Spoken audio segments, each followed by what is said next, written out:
Maybe the only other thing is just to be in it for the long haul. You know, if you're going to try and make a systemic change, understand that it is not going to happen right away, that it's going to take a committed team of people, and that team's going to change. People are going to come and go, and there will be days where you wonder if it's worth it. But just understand that that's in this game of three-dimensional chess. That's when you just lost your rook or something, or your queen.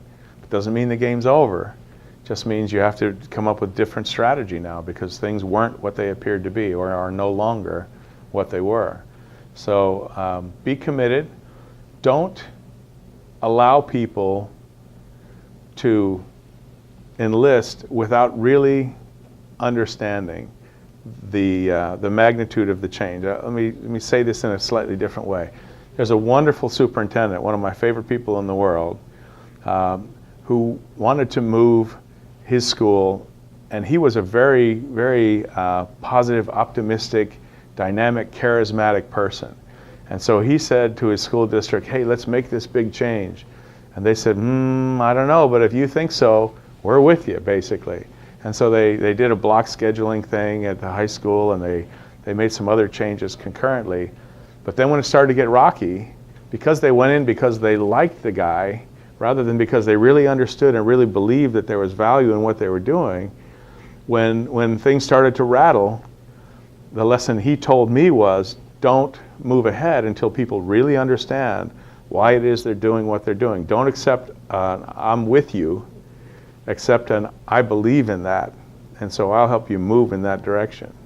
So that's another little something that I've learned from some of my systemic reform heroes. Who are some of those heroes? Well, my systemic reform heroes are the people who have been at it for quite a while and who are committed. The superintendent I mentioned is Dr. Mark Duraco, who's now the superintendent in Lewisburg, Pennsylvania. He was up in Sullivan County earlier, and again, wonderful people who committed, and again, everybody did good things. Others are Mark Tosi, the guy who's running our charter school at the moment, and all the people who came and went along that way. Another thing you need to know about reform is you end up collecting passionate people. And passionate people are wonderful because that passion is what keeps them going over the hard work. But then again, passionate people, even if they're using the same words, aren't necessarily seeing the same vision. And there will be conflict among passionate people, especially tired, passionate people.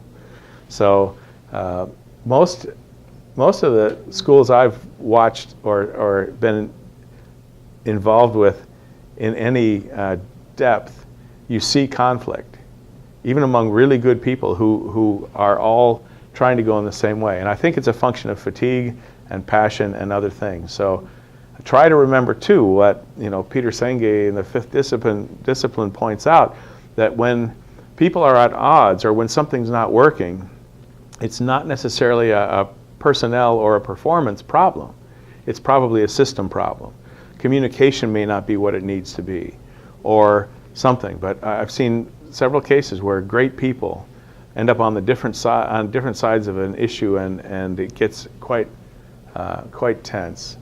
And first, consider the fact that it may not be wrong people, it may not be wrong goals, it's probably wrong communication or another factor that is probably under your control.